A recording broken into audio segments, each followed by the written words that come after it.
Graça e paz, amado irmão, amada irmã. Eu quero encorajar você a se tornar um intercessor, um homem de oração, uma mulher de oração, a ter uma vida poderosa de oração. Talvez você pode achar, eu acho que isso não é para mim. Eu nem sei orar direito. Mas eu quero dizer para você que a sua oração tem muito poder. E quero dizer para você mais. Às vezes, na hora que você vai orar, talvez você pense assim, você vai pedir, você fica sem graça, né? Fala assim, eu acho que eu não mereço, né? Dá sempre aquele sentimento, eu não mereço. E eu quero deixar claro para você, que se Deus não ouvisse pecadores, Ele só ia ouvir Jesus. Foi o único que nunca pecou. E Deus usa pessoas comuns, como eu e você. Deus quer usar a sua vida para você ser um intercessor, para você ser um amigo de Deus e para você abençoar muitas outras vidas. E lembre-se, em Jó 42:10 diz assim que mudou o Senhor a sorte de Jó quando este orava pelos seus amigos e deu-lhe o Senhor em dobro de tudo quanto dantes possuía. Ou seja, Deus mudou a sorte de Jó exatamente quando ele orava pelos seus amigos. E é esse o convite que eu faço para você. Enquanto você se torna um intercessor e aprende a orar, por muitas pessoas, Deus estará também automaticamente olhando por você e abençoando a sua vida, porque você estará se tornando então um amigo de Deus, como Abraão foi um amigo de Deus. Você pode ser um amigo de Deus ao tornar-se um intercessor, alguém que tem alegria, que tem prazer na comunhão com o Senhor. Eu estou num projeto, de uma série sobre oração. Graças a Deus tive um retorno ótimo do primeiro vídeo. Se você não assistiu, sugiro que você assista, porque é uma abertura, é uma sequência. E eu estou orientando, e quero orientar você a dividir a sua oração em 3 partes, o início, o meio e o fim. O início, que é louvor e adoração com gratidão. O meio, que é a confissão, e o fim, que é de fato a intercessão ou súplica. E aí, hoje eu quero te orientar sobre o início, a importância do início da sua oração. O início da sua oração é muito importante. Antes disso, eu quero deixar para você uma oração. Esse é o único texto que eu vou ler hoje, Ele está em 1 Crônicas, capítulo 4, e são os versos 9 e 10, a oração de Jabes. Eu acho que você já ouviu falar. O texto diz assim: foi Jabes mais ilustre de que seus irmãos. Sua mãe chamou-lhe Jabes, dizendo, porque com dores o dei à luz. Jabes invocou o Deus de Israel, dizendo, tomara que me abençoes e me alargues as fronteiras, que seja contigo, que seja comigo a tua mão e me preserves do mal, de modo que não me sobrevenha aflição. E Deus lhe concedeu o que lhe havia pedido. Essa é a oração de Jabes. É uma oração simples. Jabes não foi ao monte, não orou de joelhos, talvez, acredito. Jabes talvez não sabia muito sobre oração, não leu muito sobre oração, não seguiu nenhuma regra dessas que eu estou colocando aqui, nem tampouco havia ainda o Pai Nosso que Jesus ensinou, oração tão linda. Mas Jabes orou e Deus atendeu. Incrivelmente Deus atendeu. Por quê? Não sabemos. A oração é um mistério. Obviamente nós cremos que a oração de Jabes foi uma oração sincera e com fé. Embora seja uma oração pequena e simples, ela foi uma oração com fé. Não sabemos muito a respeito de Jabes. O texto bíblico, ele fala muito pouco sobre Jabes. Apenas 2 versículos, e desses 2 versículos nós temos 3 informações básicas. A primeira, que Jabes tinha tudo para ser infeliz. A sua mãe teve muita dificuldade no parto e ela quis perpetuar o seu sofrimento, dando ao filho um nome, Jabes, que no hebraico, no original, significa ele entristece ou aquele que causa dores. Então Jabes tinha tudo para ser infeliz. Esse nome poderia ser um estigma ruim na vida dele. Jabes tinha tudo para ter baixa autoestima, se considerar um homem derrotado e ser de fato um homem derrotado. Essa é a primeira informação. Jabes tinha tudo para ser infeliz. A segunda informação que o texto nos diz que Jabes orou ao Senhor. Na verdade, o texto diz que Jabes invocou o nome do Senhor. Invocar é diferente de evocar. Evocar é trazer à memória alguma lembrança. Invocar é súplica, é pedido de auxílio. E foi isso que Jabes fez. E em terceiro lugar, o texto nos informa que Deus ouviu a oração de Jabes, Deus atendeu a oração de Jabes, e já começa dizendo que inclusive Jabes foi o mais ilustre dentre os seus irmãos. Ora, isso nos mostra algumas coisas. Eu lembro que meu pai dizia: com Deus, sem Deus tem tudo para dar certo e dar errado. Com Deus tem tudo para dar errado e dar certo. Ou seja, é o mesmo caso na vida de Jabes. A vida de Jabes tinha tudo para dar errado, mas com Deus deu tudo certo. E isso também nos ensina sobre o poder de uma oração simples. E é isso que eu queria nessa abertura também passar para você. Talvez você não vai fazer uma oração que não vai seguir nenhuma regra, nenhuma orientação que eu estou passando aqui. E incrivelmente Deus poderá ouvir a sua oração, porque Deus vê o coração, e a palavra diz: buscar-me-eis e me achareis quando me buscardes de todo o vosso coração. Então o Senhor vê, na verdade, o seu coração.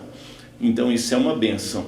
E eu quero então encorajar você a ser um intercessor e a acreditar que a sua oração tem poder. Embora possa parecer uma oração simples, embora você se ache tão falho, e de fato todos nós somos imperfeitos, mas a sua oração tem poder. Todas as vezes que você dobrar os seus joelhos, toda vez que você levantar sua voz aos céus, de olhos fechados, de olhos abertos, como diz, orai sem cessar, creia que tem um Deus que está te ouvindo e Ele vai te atender. Eu quero hoje focar nesse início da oração, porque é muito importante o início da sua oração. Grave bem, a oração tem início, meio e fim. É a maneira como eu estou te orientando para que você se torne um intercessor. E hoje eu gostaria de reforçar muito isso, a importância do início da sua oração, a importância de você investir tempo no início da sua oração. Por quê? Porque no início da sua oração, você vai focar em Deus. Imagine que Deus está à sua direita e o seu problema à sua esquerda. A sua oração, se você iniciar ela olhando para o seu problema, e se você estiver focando o seu problema, oh Deus, eu tenho esse problema, Senhor, olha meu problema, olha a minha situação. Você está olhando para o seu problema e o seu problema está crescendo e Deus está diminuindo. Então o início da sua oração é muito importante, porque você não vai focar o seu problema, você vai olhar para Deus e você vai dizer: ó Deus, eu estou aqui porque eu confio no Senhor, o Senhor é o meu Deus, eu estou buscando a tua face porque eu creio no Senhor, o Senhor é o Deus Todo-Poderoso. E você vai ali, então, investir um tempo olhando para Deus, e isto vai fazer com que o seu problema diminua. É de novo aquela fala: não mostre para Deus o tamanho do seu problema, mostre para o seu problema o tamanho do seu Deus. Então este momento do início da oração, e é sobre isso que eu quero falar com você nesse primeiro vídeo, agora no início da oração, sobre a importância de você estar muito focado em Deus e investir um bom tempo nesse início, na sua introdução da sua oração. Me lembro aqui, em 1 Samuel 17:16, diz que o gigante filisteu, ele se apresentava a Israel, ele desafiava Israel e ele se apresentou por 40 dias. Em 1 Samuel 17, lá, isso é uma história muito conhecida, que é Davi e o gigante Golias. E estava Saul, rei Saul e todos os seus soldados. Durante 40 dias que Golias, o gigante filisteu, se apresentava, tanto Saul quanto os seus soldados, ninguém tinha coragem de lutar com ele. Ele estava chamando um duelista, alguém para duelar com ele. E quem vencesse, vencer a vitória também caberia a todo o exército. Só que Israel, os soldados de Israel e também o rei Saul não tinham coragem, porque todos os dias eles estavam olhando com seu foco no tamanho daquele gigante. Um homem com cerca de 3 metros ou quase 3 metros de altura, muito forte, e todos os dias eles estavam olhando, e o texto lá, se você acompanhar, você vai ver que os soldados estavam com muito medo, e eles não tinham como não ver aquele gigante. Era uma parede, era um guarda-roupa de 6 portas, o homem era imenso e muito forte. Porém, chegou um jovenzinho chamado Davi, e Davi, ele conseguiu ver não o que os homens viam, mas ver o que os homens não viam. Ele enxergou acima do gigante. Davi, o foco de Davi parou, não focou no gigante, mas ele focou em Deus, e ele olhou para aquele gigante e disse: olha, tu vens a mim com espada, com lança, com escudo, eu porém vou a ti em nome do Senhor dos exércitos, Deus de Israel, Deus dos exércitos, a quem você está afrontando, e hoje mesmo o Senhor te entregará nas minhas mãos, eu vou cortar a sua cabeça e toda a terra saberá que há Deus em Israel. Olha que coisa maravilhosa. E foi assim que Davi partiu para cima dele, lançou uma única pedra, e essa pedra foi certeira, porque Deus guiou essa pedra, e derrubou e matou, e derrubou aquele gigante, que Davi pegou a espada e o matou. Então veja bem, eu e você, todos nós temos um gigante filisteu, que todos os dias se nos apresenta, pela manhã e à tarde, e às vezes à noite também. Já viu quando você perde o sono? Está lá o gigante Golias, né? Te ameaçando. E eu quero que você faça como Davi. Você vai fazer como Davi, com uma única pedra chamada oração. Você vai derrubar esse gigante. É assim que nós vencemos, querido. É pela oração. Então, por isso a importância do início da oração. É quando você para de olhar para o gigante e você passa a olhar para Deus. Como que você inicia a sua oração? Primeiramente com adoração, louvor e gratidão a Deus. Você então começa com louvor, agradecimentos a Deus. Por exemplo, você pode agradecer pela sua saúde, pelo alimento, por um teto, por tantas coisas que o Espírito Santo colocar no seu coração.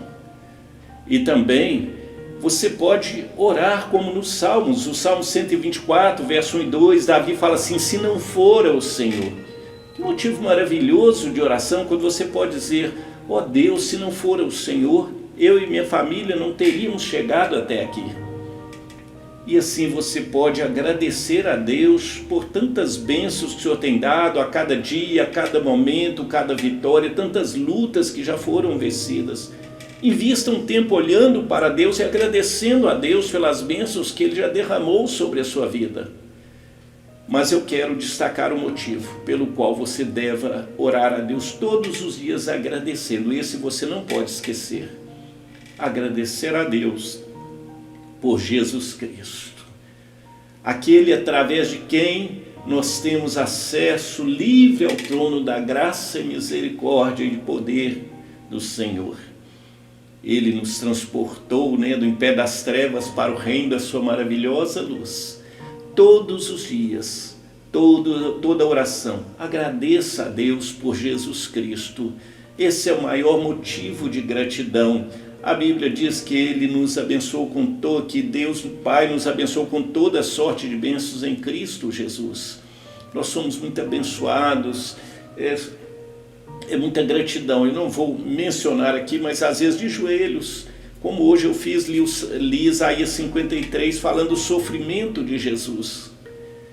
Ajoelhado eu li esse texto de Isaías 53, porque ele mostra todo o sofrimento de Jesus. E o sofrimento dele foi por mim, foi por você.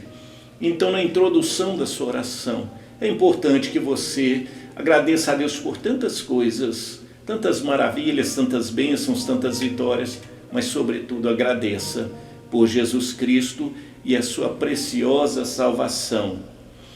Também na oração nós temos, além do louvor e gratidão por tantas bênçãos, tantas situações, também concentre um bom tempo na adoração. No primeiro vídeo eu expliquei, louvor, nós louvamos a Deus pelo que Ele fez. Adoração é reconhecimento de caráter, nós adoramos a Deus pelo que Ele é. Então na oração, nesse momento da adoração, nós usamos os atributos de Deus. Nós estamos reconhecendo as qualidades que caracterizam o Senhor, o nosso Deus. E os atributos de Deus mais conhecidos são a onipresença, onisciência e onipotência. Esses são os mais conhecidos, né? Onipresença, Deus está presente em todos os lugares. Onisciência, Deus sabe todas as coisas, porque se Ele está presente em todos os lugares, Deus sabe todas as coisas. Porém, não adiantaria nada se Deus estivesse presente em todos os lugares, soubesse todas as coisas, mas não pudesse fazer nada. No entanto, a Bíblia diz que Ele é onipotente, Ele é todo-poderoso. A Bíblia traz essa expressão mais de 300 vezes, que Deus é o todo-poderoso. Então Deus não apenas está presente, sabe, mas Ele pode também resolver todas as coisas. E aí, em Deus nós temos a onipotência, tanto moral quanto física. Onipotência moral é que Deus não pode ser tentado, né? Está lá em Tiago 1. Ao mesmo tempo, Deus pode fazer todo o bem que Ele quiser. Jó 42 também, lá no livro de Jó, ele diz assim, eu acho que é o verso 2, bem sei que tudo podes e nenhum dos teus planos pode ser frustrado. Então Deus tem essa onipotência moral e Ele pode fazer todo o bem que Ele quiser. Deus está tão cheio de bondade quanto o sol está cheio de luz e calor.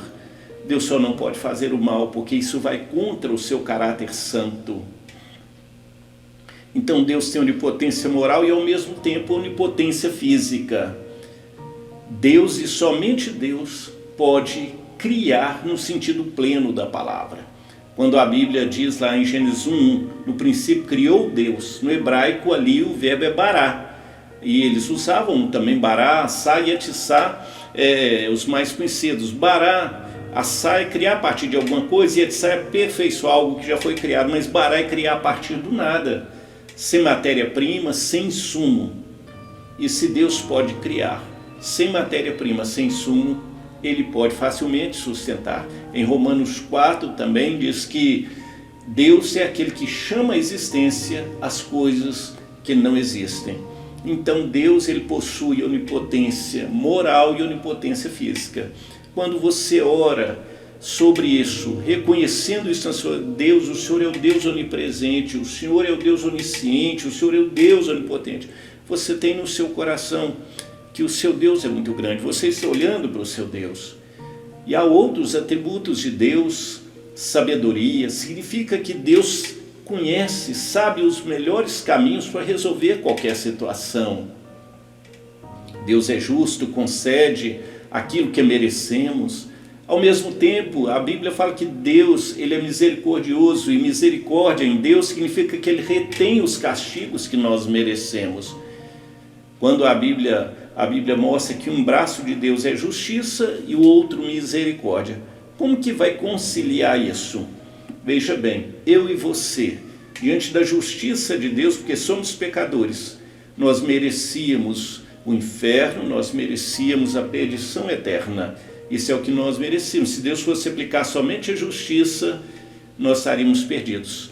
Mas o outro braço de Deus, que é a misericórdia, que retém os castigos que nós merecemos, Ele fez com que Deus aplicasse em Jesus a justiça contra o pecado que seria em mim e sua, caiu sobre Jesus. Ele que nunca pecou, nem dolo achou nos seus lábios, mas Ele tomou sobre si o cálice da ira divina, Ele bebeu todo o cálice da ira divina. E toda a maldição que era para ter caído sobre mim e você, pela justiça de Deus, por causa da sua misericórdia, ela foi aplicada em Jesus, cheio de amor e de graça, e por meio do seu sacrifício, da sua vida perfeita, do seu sacrifício perfeito, eu e você fomos perdoados, libertos e salvos e temos livre acesso ao trono da graça e misericórdia. Então, quando você está orando, olhando para Deus, nesse início da sua oração, é interessante como você pode caminhar nos atributos de Deus. Deus é imutável. O que significa Deus ser imutável? Não significa que Ele é imóvel, Ele não se move, significa que Ele é imutável, que Deus não tem, por exemplo, variações de humor. Deus não acorda no outro dia e fala, estou cansado de vocês, tchau, não quero saber de você mais não. Não, Deus, Ele é fiel, Ele é firme, né? Então a Bíblia compara Deus com uma rocha, né? Eu costumo dizer que nós não somos firmes assim, mas Deus é rocha, Deus está firme. Então Deus é imutável, Ele é fiel, Ele é bom e Deus é amor. Amor é a motivação de Deus. Deus só age por amor, Deus não age por vingança, Deus age por amor, sempre por amor. Então eu estou aqui resumindo para você alguns atributos de Deus, mas eu sugiro que você pesquise mais para você aplicar mais no início da sua oração.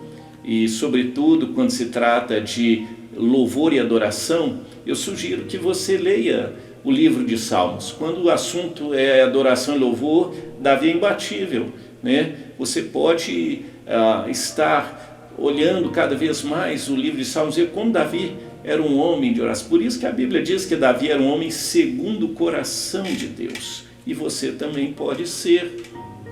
E Deus quer que você seja. Deus quer que você seja uma pessoa íntima dEle, um amigo dEle, uma pessoa que tenha prazer, alegria na comunhão com Ele. Imagina o que é isso, você ser amigo de Deus. Como as portas vão abrir para você, como as bênçãos vão chegar até a sua vida e também na vida daquelas pessoas pelas quais você estará intercedendo. Inclusive orando por Israel, que a Bíblia diz, orai pela paz em Jerusalém, sejam prósperos que te amam. Então, à medida que você está, acho que Salmo 122, se não me engano, 122:6, acho. Mas eu quero dizer isso aqui, busque investir mais tempo no início da sua oração. Eu estou nessa série de vídeos falando sobre a oração dividida em 3 momentos, né? O início, o meio e o fim, adoração e louvor, confissão, intercessão ou súplica. Hoje nós vamos ficar nesse início. Eu espero que tenha abençoado a sua vida. Na verdade, o professor mesmo é o Espírito Santo. À medida que você for buscando a face do Senhor, o Espírito Santo, Ele mesmo vai te conduzir, vai colocar as palavras nos seus lábios, Ele vai te guiar no caminho da oração e vai ser uma bênção na sua vida. Por enquanto, nós vamos ficar com essa introdução. Nas próximas gravações, então eu vou falar sobre a intercessão e também sobre a confissão, a intercessão e a súplica. Até lá, que Deus te abençoe.